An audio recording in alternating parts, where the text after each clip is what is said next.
Kerasukan roh jahat telah menjadi fenomena yang menakutkan dan misterius di berbagai budaya. Beberapa kasus kerasukan menjadi begitu terkenal karena kekerasan dan keanehan yang dialami oleh para korbannya. Di antara yang paling ikonik adalah kasus-kasus yang melibatkan pasangan Ed dan Lorraine Warren, dua paranormal terkenal yang sering menangani fenomena kerasukan. Video ini akan membahas 5 kasus kerasukan paling menyeramkan di dunia, termasuk kisah pasangan Warren. Yang pertama, Anneliese Michel. Anneliese Michel adalah salah satu kasus kerasukan yang paling kontroversial dan tragis di dunia yang berasal dari Jerman. Anneliese mulai menunjukkan gejala kerasukan pada tahun 1968 saat berusia 16 tahun. Ia mengalami kejang-kejang, mendengar suara-suara, dan menunjukkan perilaku yang tidak biasa, seperti menolak benda-benda religius dan berbicara dalam bahasa yang tidak dimengerti.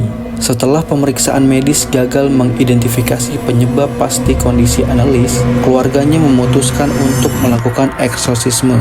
Selama hampir setahun, 2 imam Katolik melakukan 67 sesi eksorsisme. Anneliese terus menunjukkan gejala ekstrim, seperti menggigit diri sendiri, makan serangga, dan menyerang anggota keluarga. Tragisnya, Anneliese meninggal dunia pada tahun 1976 karena malnutrisi dan dehidrasi. Kedua orang tuanya serta para imam yang terlibat kemudian diadili atas kematiannya. Kasus ini menjadi dasar dari film horor terkenal, yaitu The Exorcism of Emily Rose. Kedua, Arne Cyan Johnson. Kasus kerasukan Arne Cyan Johnson juga dikenal sebagai The Devil Made Me Do It, yaitu merupakan salah satu cerita yang melibatkan pasangan Ed dan Lorraine Warren. Pada tahun 1981, Johnson terlibat dalam sebuah pembunuhan yang aneh setelah ia mengaku bahwa dirinya kerasukan setan. Sebelum peristiwa pembunuhan, Johnson terlibat dalam eksorsisme seorang anak berusia 11 tahun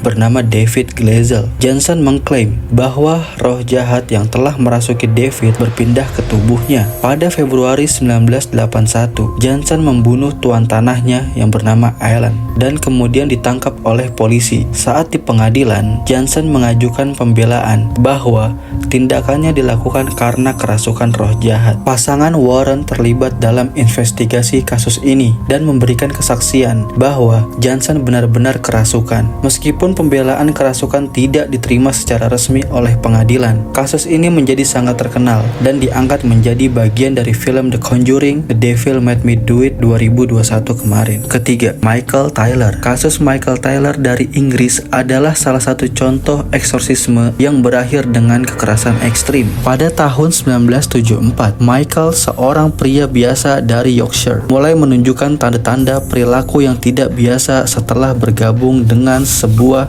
kelompok keagamaan kecil. Dia menjadi lebih marah dan agresif, bahkan menyerang istri dan pemimpin kelompok itu. Setelah keluarganya menyadari perubahan perilakunya yang semakin buruk, mereka memutuskan untuk melakukan eksorsisme. Selama ritual eksorsisme yang berlangsung selama 24 jam, para imam berhasil mengusir sebagian besar roh jahat dari tubuh Michael. Mereka percaya bahwa roh jahat paling berbahaya, termasuk roh pembunuh, masih tersisa. Beberapa jam setelah eksorsisme, Michael melakukan tindakan mengerikan dengan membunuh istrinya secara brutal. Kasus ini menggemparkan Inggris dan memperkuat keyakinan banyak orang tentang bahaya kerasukan dan eksorsisme yang gagal. Keempat, Anne Eckland. Anne Eckland adalah salah satu kasus kerasukan paling terkenal di Amerika Serikat yang terjadi pada awal abad ke-20. Anne, seorang wanita dari Iowa, mulai menunjukkan tanda-tanda kerasukan pada usia 14 tahun. Ia tiba-tiba menolak segala hal yang berhubungan dengan agama, seperti menolak pergi ke gereja dan menyerang benda-benda religius. Setelah keluarga Anne meminta bantuan gereja, eksorsisme pertama dilakukan pada tahun 1912. Meskipun tampaknya Anne sembuh untuk sementara waktu, gejala-gejala kerasukan kembali muncul lebih parah beberapa tahun kemudian. Anne diduga kerasukan setelah mengalami kutukan dari bibinya sendiri yang konon adalah seorang penyihir. Pada tahun 1928, Anne menjalani eksorsisme yang lebih intens selama 3 bulan di biara Saint Joseph, Erling, Iowa. Selama eksorsisme, tubuh Anne dikatakan melayang dan menunjukkan kekuatan fisik luar biasa. Setelah rangkaian doa panjang dan ritual pengusiran, Anne akhirnya dinyatakan sembuh sepenuhnya.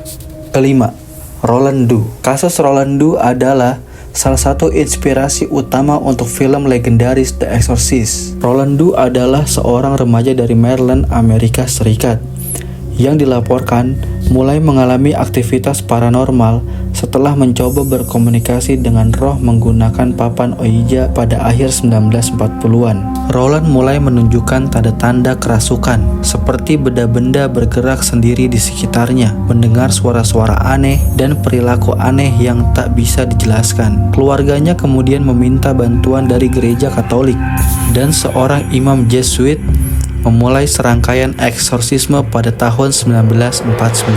Selama eksorsisme, tubuh Roland dikatakan penuh dengan goresan dan tulisan misterius. Ia juga berbicara dengan suara yang berbeda dan menunjukkan kekuatan luar biasa. Setelah beberapa ritual yang berlangsung beberapa minggu, eksorsisme akhirnya dinyatakan berhasil dan Roland dinyatakan sembuh. Kasus kerasukan selalu menarik perhatian karena kombinasi antara elemen mistis dan ketakutan akan hal-hal yang tidak bisa dijelaskan secara rasional. Kasus-kasus ini menggambarkan betapa kompleks dan menyeramkannya fenomena kerasukan, terutama ketika melibatkan eksorsisme. Apakah kerasukan benar-benar ulah roh jahat atau hanya gangguan psikologis yang belum bisa dipahami manusia? Bagaimana menurut kalian? Tulis pendapatmu di kolom komentar. Jangan lupa like, share, and subscribe supaya kamu nggak ketinggalan kisah horor lainnya.